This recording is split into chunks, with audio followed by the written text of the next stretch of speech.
Welcome back to the Broke Boy Podcast. How's everybody doing today? Good? Well, that's good. Today will be another solo episode because I'm excited to talk to you guys about just some things and not excited to talk about you guys about some things. But for right now, let's start with the first side of things of we have finally entered spring. Finally, spring. Fuck all this cold weather. We are finally going to hopefully start getting to the good side of weather. However, for the people that have allergies, I am sorry.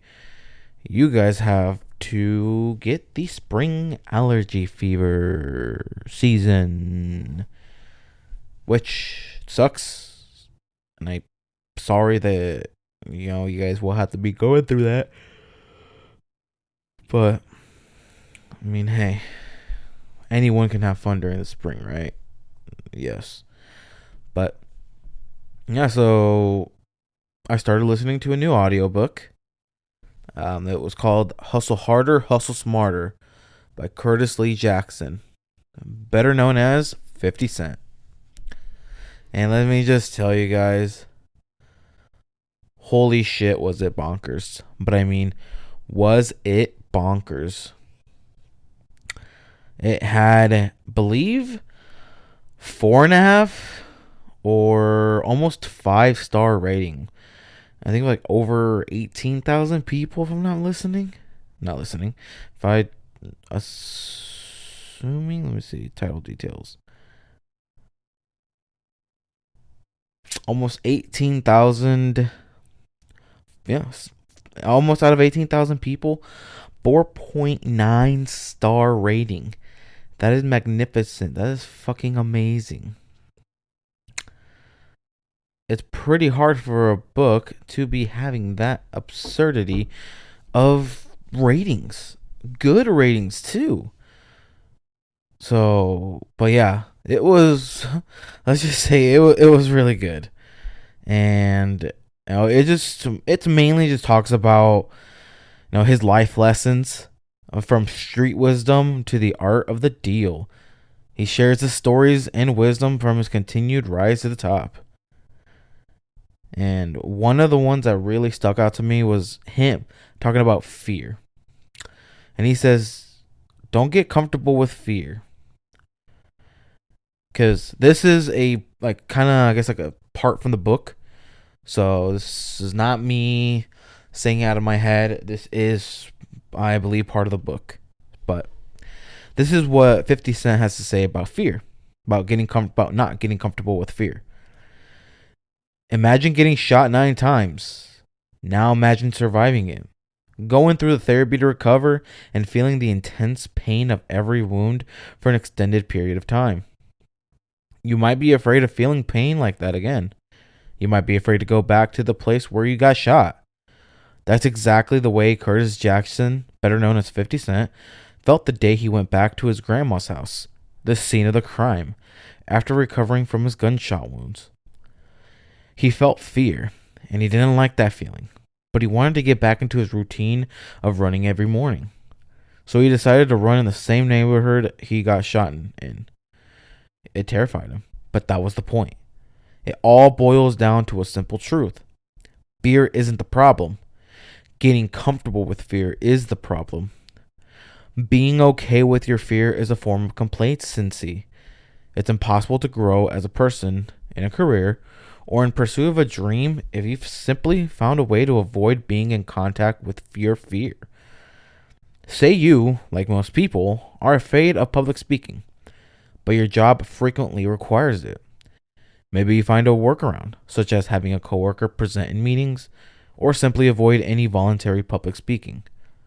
Sure, you found a safe, comfortable way of existing, but you won't advance. And people who are less qualified than you may get promoted faster because of their willingness to do what you're too afraid to confront.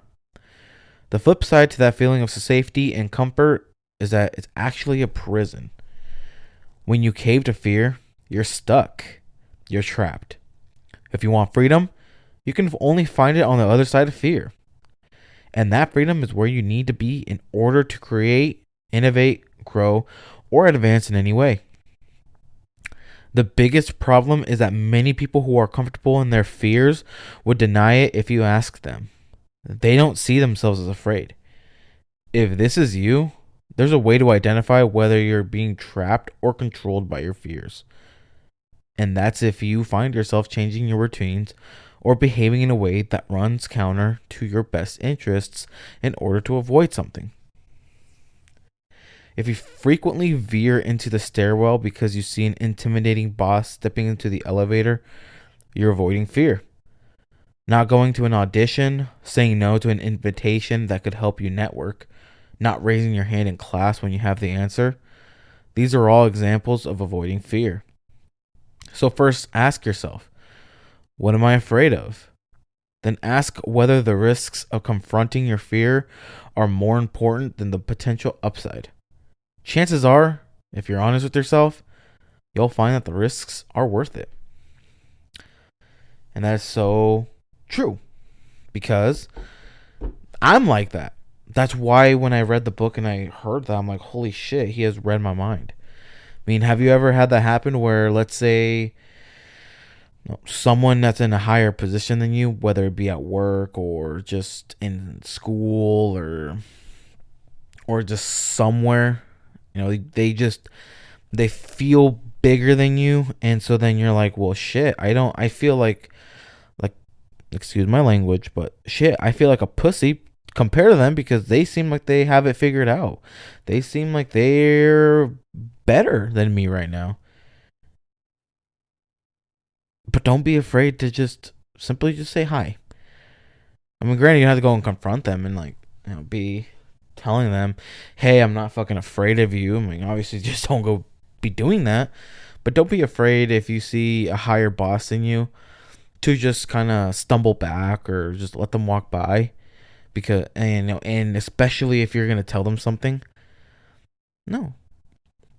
Walk up to them in confidence and ask them or tell them, what you want to, what you were going to tell them, because sitting in fear will never fix anything.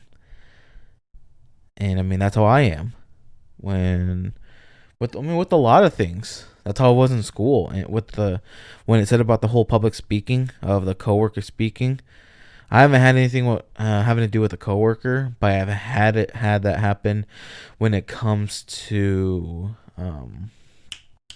school, where I would always, every time we'd have to do a PowerPoint presentation, I always liked it when when other people would do it first, because I did not want to do it. Not only that, but because I wasn't confident with myself. I wasn't confident at all. And someone else was. And so they would get up first, do the presentation first, get done first. And then I'm sitting there like, oh, shoot, I still have me. What do I do? And so I never, I don't know why, I just was never confident in my stuff. Never was. Is that something I need to fix? Oh, most definitely I need to fix it. But I don't know why I'm so scared to fix it. It's annoying as hell. But I mean annoying as hell. I'm not being confident in my stuff. Because sometimes I'm just like, man, I need to get this shit fixed. I need to do better. I just fucking need to. But I don't know why I'm so fucking scared. It kind of annoys me on why I'm just so scared. But I mean, I guess in a way I am kind of fixing it because I'm studying to get my real estate license. I have passed the state and only missed the national by 1 point, but I've found a brokerage that I like. Not that I like, that I love. Coldwell Banker here. And when I first texted them. Well, I guess put in my information to get. Oh, I guess her name was Christy.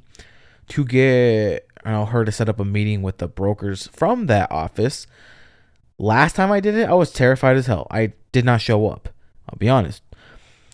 Ashley, or Steve, if you're listening to this, I'm sorry if I ignored you the first time. But this last time I said, no. You know what? I'm going to go do it. I'm going to fucking do it this time. So I got up, put my big boy shorts on, and went. Enjoyed the conversation, and then they invited me to their meetings. And now I feel like I'm a part of that Coldwell crew. I attend their meetings every single Thursday. I haven't missed one. The only one that I did miss was when there was a blizzard. Obviously, that's no one's fault. But other than that, I've been attending. I've been showing up to prove to them, hey, I'm serious in joining you guys. And not only that, but I mean, not only are they going to teach me the sales part of it, so just like the regular helping people buy and sell, learning the contracts, to negotiate and all that fun jazz. Not only are they going to teach me that, but also the investing part. Another thing that I want to do. I want to know how to invest. So I am grateful that they're going to teach me that. And I'm grateful they give me the opportunity to still attend their meetings, even if I'm not a part of that team yet. Even if I don't have the contract signed yet. I still feel like I'm a part of that team. And I enjoy that. I feel so appreciative on that. But there's my rant on that. I mean, I don't have any other things to talk about. Oh, I mean, I guess we went to Colorado.